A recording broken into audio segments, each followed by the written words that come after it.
What is going on, everybody? We are back with another wrestling reviews of CCW, and I'm Nick. And I'm Joe. And this is Monday Night Raw, and we're still in Paris, still in Paris. La Défense Arena. La Défense. 1, 2.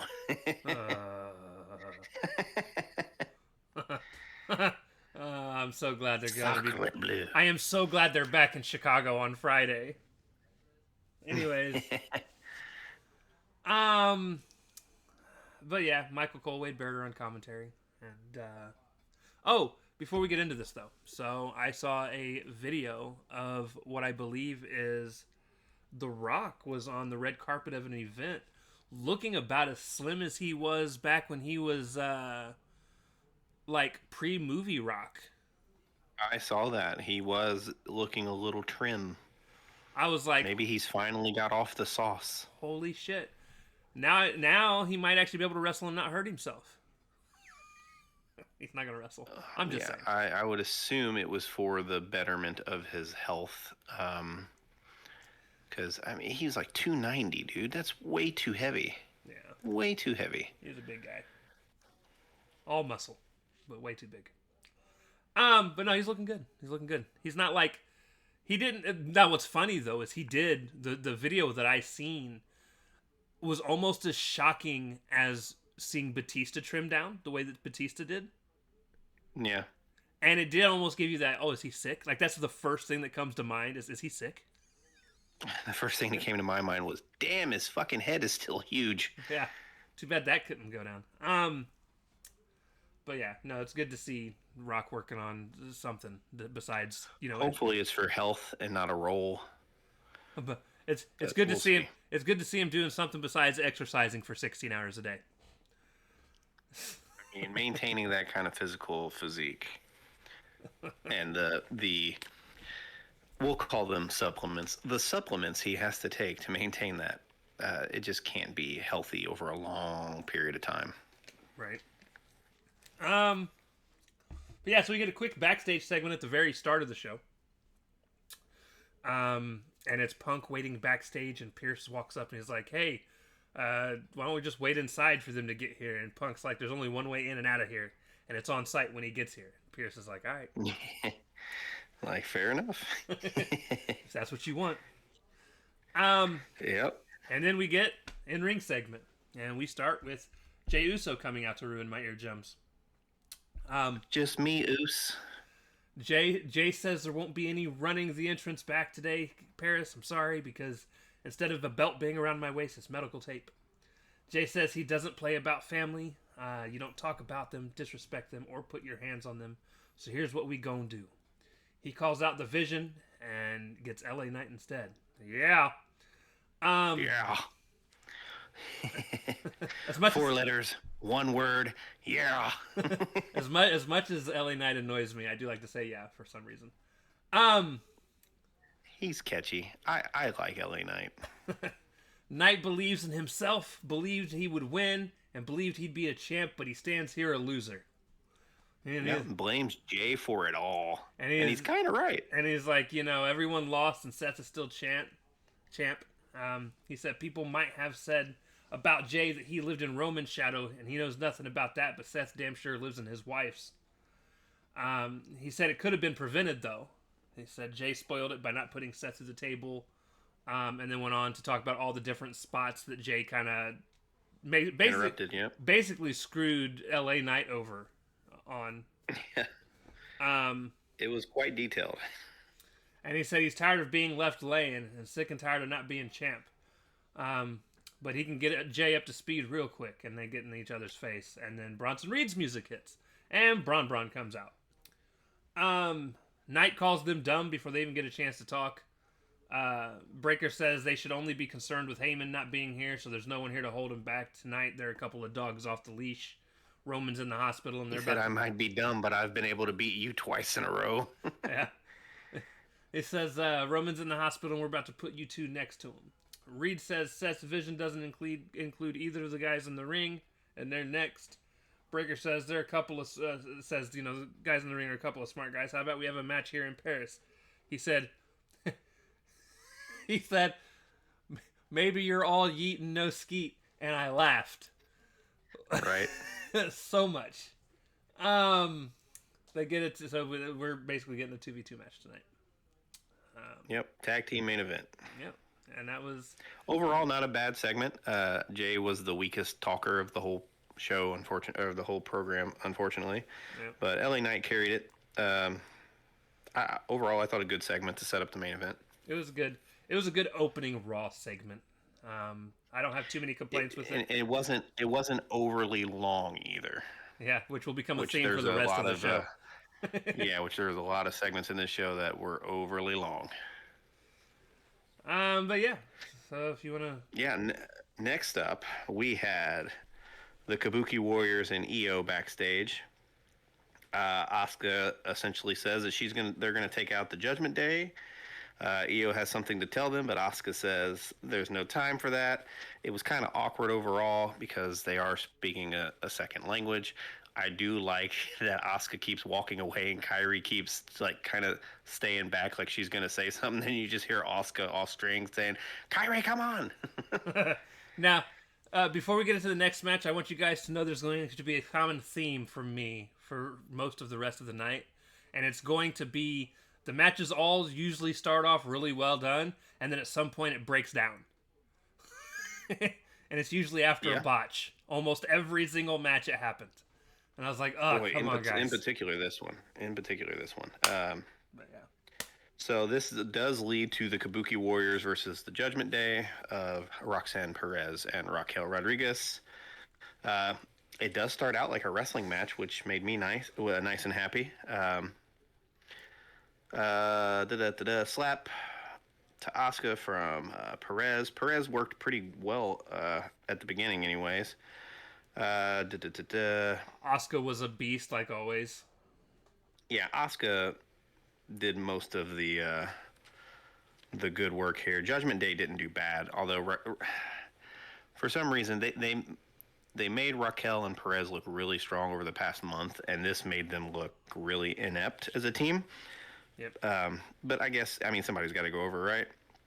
I put Judgment Day working well until botch, and then reset spot. After that, Asuka goes wild with strikes and an armbar. Eventual double team overcomes Asuka. There was a nice suplex springboard moonsault by the Judgment Day, where Raquel suplexed. I think it was Asuka, and then Perez hit her little double jump springboard moonsault. There was a spot where Kyrie took way too long to jump off the turnbuckle to the outside of the ring. Yeah, that was the elbow crossbody she hit on Raquel, which was right after my next spot, which was an Asuka lock and a roll up. But yeah, Kyrie hit that elbow. I had so little notes, I couldn't tell where you were compared to my notes. Yeah, no worries. Well, because after that, it gets really sloppy. Mm-hmm. Essentially, Asuka locks in an Asuka lock, and Perez taps out. I put okay match despite botchiness throughout. It was fine. Asuka was the MVP. Asuka's great. Yeah. So the thing, the miscommunication and botch that happens. So, Asuka goes to do like this back kick to Perez, like it's a springboard kick. And now this one she connects, but she connects with her ass instead of her leg. So it just looked really weird. And I don't know how much of that was. It obviously was just a timing issue. Timing, position. But yeah, those things happen. It just kind of fell apart there, and they kind of like rushed to the end. It felt like to just get it over with. Yeah, they did a quick reset, and then they hit their next couple bumps or next couple spots, which was leading towards the finish of Asuka winning with the Asuka lock. Yep. And we'll see Asuka again later. Yes, we will. So we get an Adam Pearce vignette that makes me kind of bummed that I'm not going to WrestlePalooza, but it's like the only thing I will be bummed for not going to see. To me, it makes me mad because this match could have taken place. It should have taken on place Sunday. in Paris. It really could have taken place on Sunday, and maybe some of those matches wouldn't have been so long, and those segments wouldn't have drawn out so much because they could have easily fit another match And in that very long card on Sunday. and he announced the match that I said they should have announced to begin with. It was Stephanie. It's going to Yep. be Stephanie Vaquer versus Io Sky at WrestlePalooza. Stupid ass name for a pay per view, man. PLE, whatever. It was good in the '90s. It was good in the '90s when it was ECW. Right. So yeah, I'm excited for the match, and it's gonna give me something to look forward to watching after I'm done watching All Out, because that's what I'm watching. Yep, me too. Who do you hope win? Well, we'll save it for our spoiler thing. Or Well, we'll save it it for doesn't. our. Well, here's the thing: who I hope win and who I think is gonna win. It could be two different things. Who I hope wins is Stephanie Vaquer. Yeah, I think. But I think they'll have Io win, if I'm being honest. I don't. I think something's going to happen storyline wise that prevents that. Oh, you think Asuka's gonna? Yeah, well, actually, that would make sense because they're probably setting up for Asuka and Kyrie versus Io and Rhea, Io and Rhea. more than likely. But yeah, so then we get match 2, which is Finn Balor versus Dragon Lee, which actually was a pretty good match for the most part. This was a solid match. I said I would like to apologize in advance. I was distracted by JD McBighead's reactions outside the ring for most of the match. So I'm sitting here. This was a solid TV match. I'm sitting here trying to watch the match and trying so hard to focus on what's going on in the ring, and all I see are the looks of astonishment, amazement, and fear, depending on what's going on in the match, on big-headed ass fucking JD McDonough. At least they didn't chant at him like that one crowd did. And he was doing things like putting his hands over on the sides of his face, like the scream painting, and being like, and it was the whole match, dude. And I'm just like, dude, stop, because your head's too big for me to not notice. Like, but anyways, you know the mimes on Claire Obscura. Yeah. His head is like the size of theirs compared to their bodies. That's accurate. It's like very, I don't want to say off-putting because that would be It's got to be not true. It's got to be off balancing. Did you right? The fact that he can, like, if he goes so slowly, gravity would take over and his whole damn situation would fall down with as heavy as that head must be. Did you see the clip where they were the I guess it was a house show. I assume it was over in Europe since they've been over there for so long, where it's like a tag team match and they're chanting at JD and it cracks. It makes a Dom crack on the apron. Oh yeah, Dom started cracking up because they was just giving it to old JD and his large ass head. So there's this time right during the commercial break, and I'm pretty sure, because again, I don't get the commercial breaks. I get what everyone else sees. Where they're doing this weird chant where they're waving their arms back and forth, and you can't see me, but I'm doing it. And it's so off-putting because the whole arena's doing it. And it's this weird art, and they're in sync, dude. Yeah. I hated it. I fucking hated it. You were not big on the crowd. So the crowds in this trip, while passionate as hell and did bring volume to certain spots, absolutely took over things way more than they added to the show. Right. So I was finally able to start. I was finally able to start focusing about halfway through the match. Dragon Lee hits this sit-out powerbomb that he kind of does this little flip into, which was pretty nice. Yeah, you didn't miss much before that, Yeah. as far as my notes go either. Lee jumped over the top rope and hurricane and JD off of the apron to the floor, which was pretty dope. That was indeed dope. And then shortly after that, Balor hit the coup de grace for the win. Yeah, it was off of a distraction, of course, because that's how the Judgment Day gets down. But Yep. distraction to Dragon Lee, causing Finn to drag him off the top rope, climb the top rope, hit the coup de grace for the win. The coup de grace. Good match overall. It was. Really good TV match. And actually, probably my match of the night, personally. Yeah, I would actually agree with that. I would agree with that. Mr. Balor does it again. Yeah. Yeah. If you want to talk about the next couple parts. So after that, we got a backstage thing with Asuka being a bully to everybody. Yeah. Uh, You'll not be friends with her. Io again reiterates that she doesn't need any help. Asuka says, "Are you sure? Because you didn't win at SummerSlam."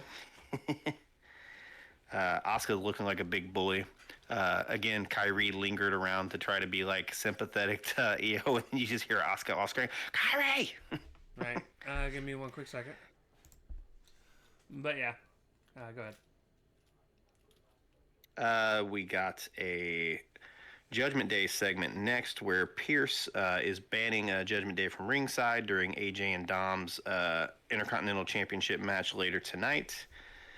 After that segment, we got The New Day, which was Xavier and Kofi. So go ahead. During the commercial break, did they have a spot in there? The New Day all had mics, and it's referenced during the main show.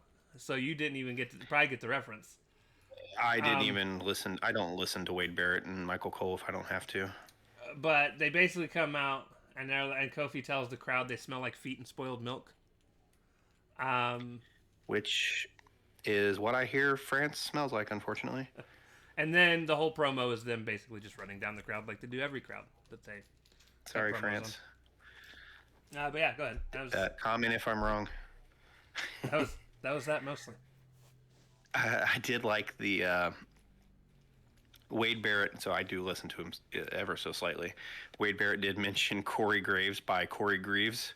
Right. And I popped for that. I was like, I laughed that off. I had to explain it to Kristen because she didn't watch that part last time. I also like. This my bad. This is the wrong match. Keep going. You're good. Wrong. Oh no. New Day. Right match. War Raiders. I want that Raw's war shirt. It looks pretty dope. I'm just saying.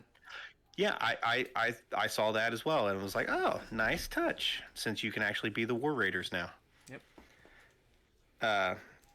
So it was Penta and the aforementioned War Raiders versus New Day, which was Xavier, Kofi, and Big G. New Day and Grayson Waller. It's Big G, man. Why are you fighting this?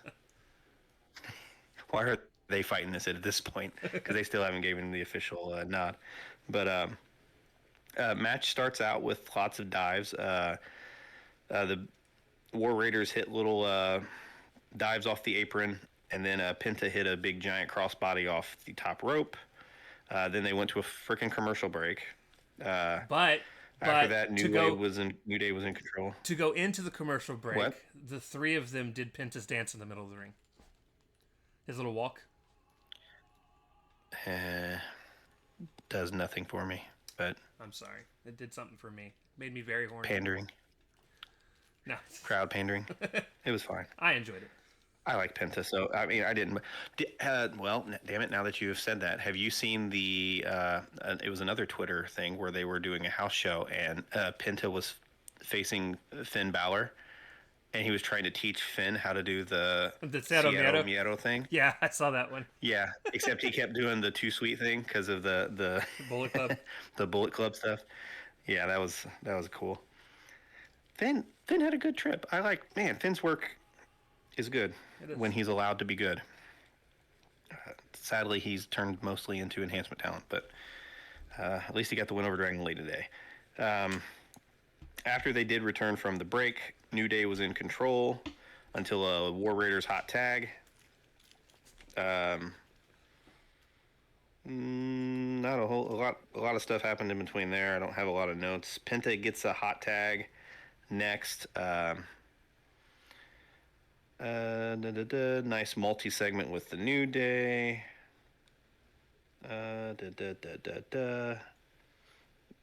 Everyone in. A New Day hit a near fall. Bocce tag team move from the War Raiders into pin a jump. So the finish was cool. So the War Raiders hit this weird double team that wasn't necessarily very clean. One of the War Raiders bent down while Ivar Penta jumped off their back and hit a destroyer. Yep. Was it Ivar he jumped off of? Yeah, Ivar. Yeah, they look the same.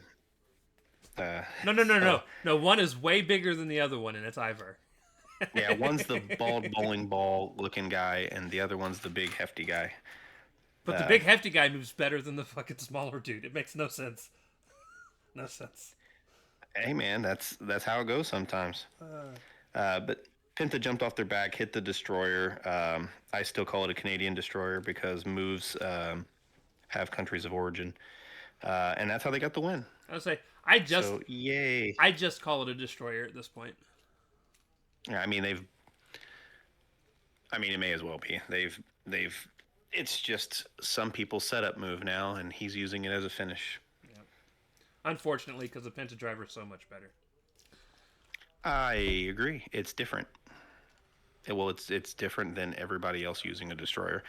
The destroyer gets used just as much as the freaking super kick now. It's just the impact of it has been killed because they haven't protected it. So very few finishers are protected anymore. It's like the one winged angel, and that's it. Right. So backstage, Rhea's being interviewed, and Rhea basically said whoever wins the title, Rhea's coming after them. The Kabuki Warriors step in, and Rhea tells Asuka to chill. Asuka says Rhea isn't friends with Io. Rhea tells Asuka not to push her. Asuka says she'll push anyone she wants. Rhea says, try me. Asuka says no one is ready for Asuka, not even you. And then I said, Yep. I'm ready for these two. I'm just saying. Yes, I am. Let them go, and don't put restrictions on them. Just let them go. Let them just beat the hell out of each other. Yes, just let it happen. And then we get match 4, which is the Intercontinental Championship match: Dom Mysterio versus AJ Styles. Crowd. So AJ makes his entrance, and he gets to the ring, and the crowd is chanting like crazy for this man. Boy, they were all in on AJ. And let me tell you this: they went to the commercial break during all of this, and I kid you not, the exact same chant went for the entire commercial break and was still going on when the commercial break came back. And they didn't didn't talk. They put a segment in between. Right. And they were still chanting when they got back to the match after the segment I assume you're going to get into before the match. It was insane though. Like, this crowd loved AJ. Yes, they did. They actually probably should have put him over, but I know why they didn't. Yes, they should have, but I thought they were. Backstage segment, Roxanne shows up to Pierce, and Roxanne thinks she should be in WrestlePalooza World Title match for some reason, which makes zero sense, by the way. Because she beat Io in a tag team match. Why? They gave Jade Cargill a title match off of a similar thing. Yeah. I think Roxanne had a point. But yeah, so Valkyria comes in, and then they all start arguing about stupid stuff that don't matter. And then, like, have you heard from Bayley? They was teasing her about Bayley. Right. And then Pierce kicks Judgment Day out, and Pierce tells Valkyria that she talked to Bayley. She said some weird things, but she'll be back soon. And Lyra's like, "That's it." And she was like, "Well, I want to face somebody from the one of the other two ladies, because I need to get back in the ring." And he's like, "Well, which one you want to wrestle?" And she's like, "I don't care." And he's like, "Okay." Dealer's choice. Dealer's choice. And he's like, "You'll get that." Like, how about next week? You'll get that match next week. So during the title roll call that they do for every championship match, Dom attacks AJ from behind. Yep, he jump starts it. And then I was like, this was actually a pretty solid match. I said it was it's a lot of Dom being on top and AJ fighting back, which is what most of the match was. AJ bumped and sold for this kid like nobody's business. Late in the match, AJ suplexes Dom into the turnbuckle. Dom then hits AJ with a Michinoku driver. Dom then hits the Three Amigos and hits one of the sloppiest frog splashes I've ever seen in my life. He does his tuck for the frog splash way too quick, and it did not look smooth. AJ then hits a Styles Clash, but Dom gets his foot on the rope. He ends up hitting... Yeah, he had a dumb baby spot moment there where he about hooked the leg he was going to put on the thing and had to adjust himself to do the pin so he could get the foot on the rope. It was a little weird. Right. He then hit Dom with his brain buster. That was actually pretty sexy. Oh, dude, it was nice. Nice. He goes for the forearm, the phenomenal forearm, but Dom holds the ref, and El Grande shows up out of nowhere, pulls AJ down from the apron, headbutts him with the metal in his mask, and then Dom hits another splash that was at least way better than the first one, and got the 1, 2, 3. And I said, how long are they going to drag this feud out? Yeah. Unfortunately, this while it was a decent TV match. It made AJ look a little dumb. Um, I'm so ready for them to either I move AJ onto something else or get this title off this kid. I am hoping they're letting AJ put people over before he leaves. He's still got to win some matches, dude. Otherwise, you don't care that he's leaving. Right. I'm not saying he needs to be world champion. I He's going to put a young person over once he loses the Intercontinental title, if that is indeed the route they go. I agree. I also don't know how much longer he's got on his contract. That's fair. That's fair. I don't. And like last I heard, there were people that really thought he was going to be out of his contract in time for All In. I didn't think he was. I was pretty sure that was like a pipe dream. And here's the thing, guys. I don't even necessarily think when he does end up being done, he's going to AEW. I would be more inclined to think he would actually retire. I think his kids are getting a certain kind of age. He's missed a lot of their childhood. I think when he's done, he's done. Now, he may come back for spot shows. Right. Maybe twice a year, but I don't think he's going to wrestle even a part-timer's schedule. I don't either. And a lot of people are really wanting him in AEW, and as much as I personally would love to see him there, I just don't think it happens. Who's he going to wrestle? Who's he going to wrestle that matters? Kenny. The one we would want is Takeshita. him and Ospreay, and Ospreay is back for a year and a half. I would pop for an AJ Takeshita match. I'm just saying. Yeah, I mean, AJ versus anybody can be good, but like, what's the big one? It's obviously Ospreay. The big one's Ospreay. Kenny would probably be second on that list. But yeah. But I've seen them wrestle, so. Right. But yeah, if you want to go ahead and take over the next few seconds. All right. After that match, we got a LA Knight. Yeah. Backstage segment. Typical babyface promo. Can he trust Jey Uso? Jey Uso pops up in his promo. Essentially, they're warning each other not to do anything dirty, and yeah. Jay's and then they're kind of just like heading towards the ring. Jay's like, I came from the dirt, and I was like, that doesn't sound right with this whole promo at all. No, not at all. After that segment, we got Punk coming down to the ring, saying he's going to hijack the show until he gets Seth. Did that happen? Did you get a commercial break thing? I have something where Rhea tells CM Punk she doesn't think that they're coming, and then Pierce comes in and tells Punk that Seth is apparently in the building already. Oh, I didn't get that. Oh, so you either fast forwarded through Maybe I fast forwarded it. And then that would have been super brief then. And then we get back-to-back vignettes where one is that where the Rusev vignettes were? One of. So the first. Okay, I started seeing those, and I kept on fast forwarding. So that's probably me missing it. The first vignette was the New Day, and they're holding a service in a church for the death of the tag team division. And nice. I actually wrote, this is starting to run its course for me. Like, right. It's gone from being funny and entertaining to we are now 2 months into this whole grieving storyline with the New Day, and I'm bored of it. Like, it's time to do something with them. Yeah. Promote Big G into the New Day and have him start helping them win matches. Right. Because Raw's tag team division is terrible. But yeah, I thought the whole grieving thing was hilarious for a while. I'm over it now. Like I'm officially bored with. He doesn't have his big hat anymore, so we're just done. Yeah, bring back the big hat or fire the New Day. One of the. No, I'm kidding. Don't go that far. It was big extremes on both sides. But no, I'm tired of the whole grieving thing. It's not funny anymore. It's not entertaining. It's. Yeah, they clearly have nothing for them, and they are just milking this dry. They're way too talented to keep them doing stupid shit. Well, they have nobody to work against. They might, because Judgment Day by the again. end of the night, two people get back together. You were reading my mind there, but we'll get there. Anyways, and then we got a Rusev vignette, which I did fast forward through it, so I don't know what he said. I just knew that it was about Sheamus, and I didn't care.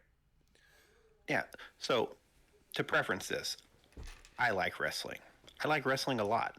I just don't have 3 hours to watch every freaking vignette and 15-second TV spot that they put on these shows. I'm like, let's get through this. Let's get through this. I got work to do. I got things I got to do. Adulthood. Blah blah blah blah blah. Like, and honestly, for those of you who do put up with this week after week of almost 3 hour Raws, God bless you. Because number one, Raw should never be that long. Never. Doesn't need to be.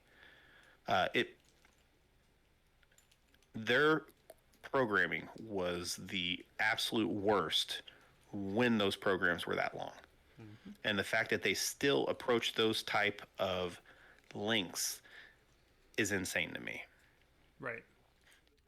But I will go back to the segments now. Punk's in the ring. More importantly, though, it's a vignette about somebody that doesn't need vignettes. It's Rusev, okay? Either put him on the show or don't. Right. We don't need a hype package. We just saw the match yesterday. If you're going to give me a vignette that's like Ricky Saints is coming to Raw soon. Like, that's a vignette that's worth watching, even though I still don't like the guy. No, you know it would not be. You would hate that segment so much. I would. But at least it's like, it's saying, hey, somebody's coming to Raw. Something's happening. It's something new. Right? I don't need a vignette about somebody that's like, I finally conquered the demon that is shame. I don't care. I don't care. It was a great match. I'm glad you guys had it. It was entertaining. Almost my match of the night. But I don't care. Or wait to do these segments until you actually have something for him to do. Right. But I digress. As we go off on a little mini tangent there. Yep.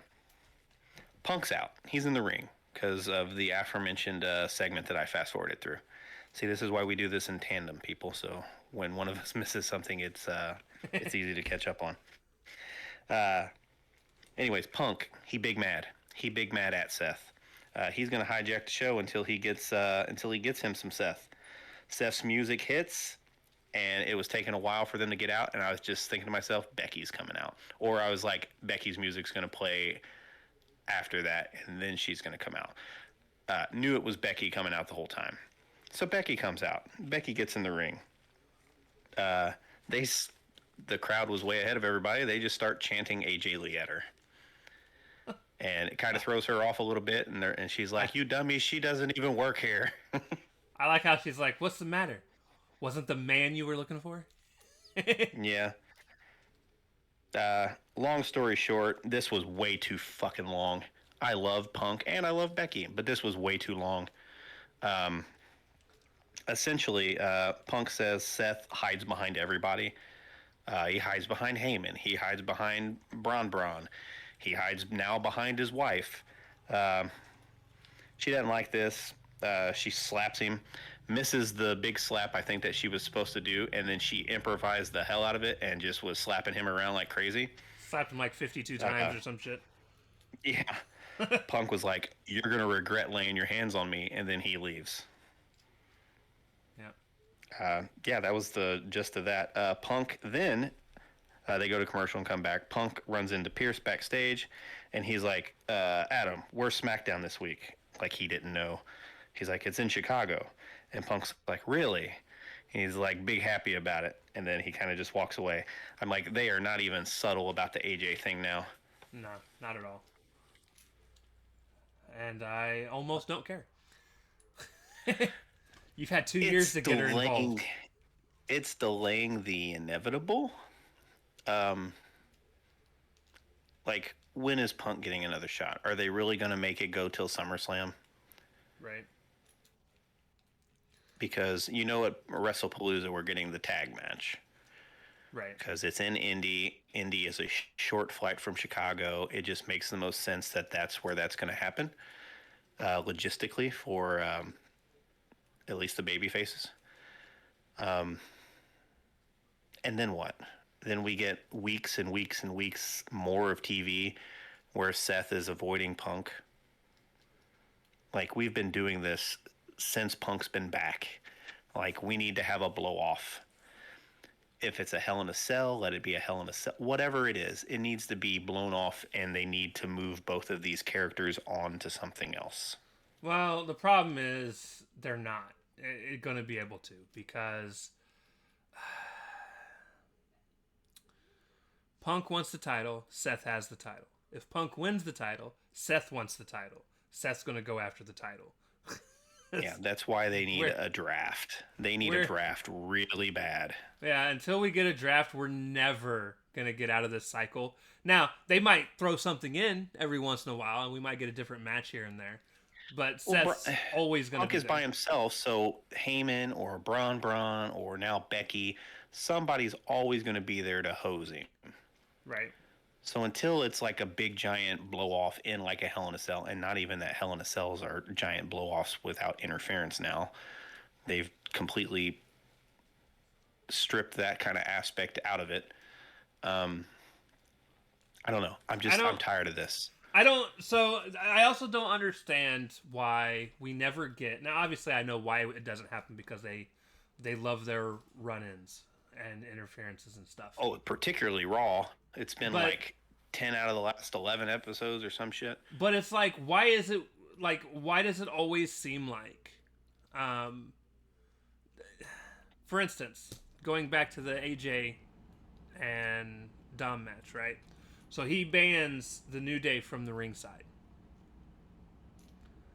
And, of course, El Grande Americano interferes. Why doesn't Adam Pearce just say, if anybody interferes, yep, they're being fined or fired? You're not supposed to be that. You're not supposed to be that smart.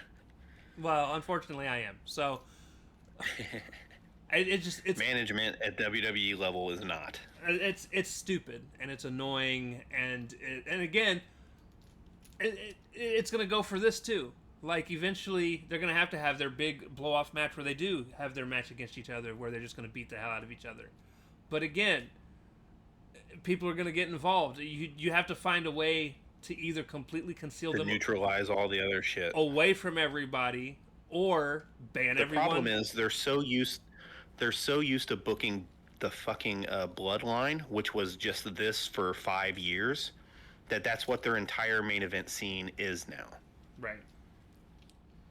Eventually, the Seth Riders gotta lose that title, though. Yeah. So we get our match 5 main event: Jey Uso and LA Knight versus Braun.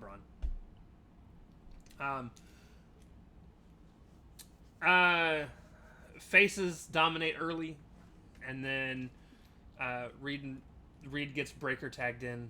They're at this point, they're able to keep Jey cut off for a while, doing the typical heel thing. Jey finally gets the hot tag to LA Knight. LA Knight kind of starts off strong, but then he gets cut off, and they start to do the heel thing with him. Yeah, they got heat on LA for a while, leading to a Jey hot tag with a terrible spear. Yeah, a terrible spear. They eventually. It was the exact thing you were talking about yesterday. That I know. If you had to see. I know. Hold on. You had to let me read. Okay, goddammit. Go for it. They eventually get hot tagged, and it becomes Jey versus Breaker. Knight hits a BFT on Breaker, and then Jey hits the Uso splash on him, and Reed breaks it up. And now I have to believe Jey speared Reed after last night. Come on, fam. Yep. I cannot believe Jey spearing Bronson Reed and it doing anything other than stopping him in midair. I cannot. Especially after the spot they did with Roman. You know what? If he can go out and this man can spear an elephant and knock it over, I'll believe it. Yep. Put it on YouTube channel, WWE. Prove it. No AI. Anyways, Breaker comes in, spears Jey, they get the win. So they at least got the win. Team won. Yeah, at least the right team won. Post-match, the heels start to beat down the faces, And then Jimmy Uso's music hits, which is actually just the old school Uso theme music. Yep. Big Jim. Big Jim comes down to the ring to help his brother out. Braun walk off. And they're like, yeah, fuck you. I don't know why they didn't just jump we're in gonna too. Get a, right? Looks like we're going to get an Usos versus the Vision Braun versus the Usos. This is what I want, if I'm being honest. Like, I want the Usos I do too. as a tag team. I do too. However, it won't last I don't long. want the Usos going over. I don't want them going over either. But they will, though. They will. Yeah. Because the Seth Riders, just like the Death Riders, unless you're the champ, unless you're the champion, you don't win big matches. You just don't. Yep, the lackeys just take all the L's for you. So, that's Raw, guys. It was good. I enjoyed it for the most part. It was just way too long. Yeah. Very good TV match with Mr. Balor and Dragon Lee. There was no segment that was, overly harmed the show overall. A little bit of botchiness in some. Overall, though, pretty solid TV program. The 2 hours and 45-minute length of it could have been cut extremely down, easily by a half hour. Right. Easily. It was long. It was long, and some of the segments were just way too long. The Punk and Becky promo battle back and forth was just really long, where Becky just rambled. She was like, and you could tell she got out of her spot and had to course correct to do her stupid I'm the best, lots of people are talking about it, Sports Illustrated, they're talking about it. She had to get back to that after she droned on for so long. Right. The crowd didn't help. No, the crowd hijacked. The crowd extended all this crap way too much. And good for you, Paris, you had a great time, you had some great shows, but damn, man, for the TV crowd, this was long. I wish. I'm gonna sound like an asshole here, and I'm okay with that. I wish more crowds were like Japan crowds. I really do. Just quiet. Yeah, just listen. Like, I don't know, dude. I'm not a fan. I think there is a healthy medium. You don't need to chant at everything. I also don't like when WWE pipes in what they want you to chant. I want the crowds to be organic, right, but I don't want them to take over the whole damn show. And I even said this when they were out there chanting CM Punk and what at people for no damn reason. Yeah. Yeah.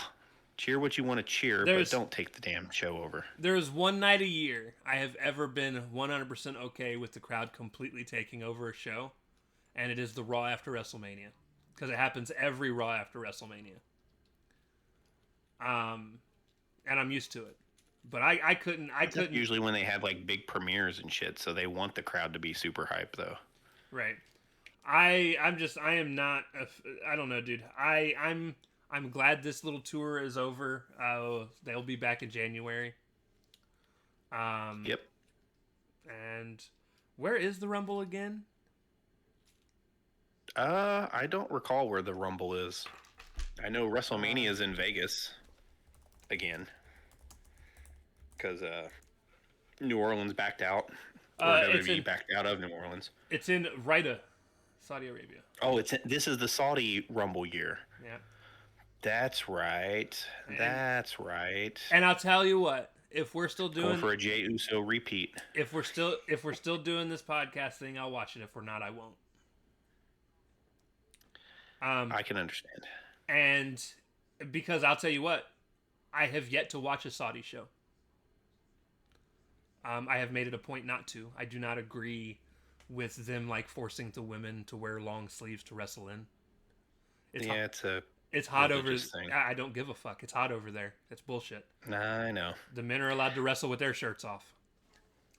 I don't. I don't know how to follow that. You could have said their normal gear, but you said with their shirt off. I know it's fucked up. I said it to be just more. Take all your shirts off, ladies. I said that more jokingly, but I know. The point stands. It's stupid. I get the religious side of it, but at the same time, you want them to come over to your place, And you watch them on TV like that. and you watch them on TV like this. Do you sit there and just look disgusted the entire time you're watching them on TV? Yeah, I'm not even going to pretend to. I don't. Remotely understand organized religion, but for those ladies who will have to then participate in that Royal Rumble wearing all that stuff, And then none of the ladies like put on different outfits. They all wear the same. they're all going to look the same. They're all going to wear the exact same all black fucking leathery outfit. Yeah, it will take something away from the presentation of it all. But money is money, regardless of where it's coming from, I guess. Okay. But yeah, that's it. That's all I got for you guys. Yep, that's all I got as well. That was Raw, everybody. Yeah. Yeah. Happy Labor Day. Yeah. But yeah, so we'll see you guys Wednesday for Dynamite. Deuces. Later.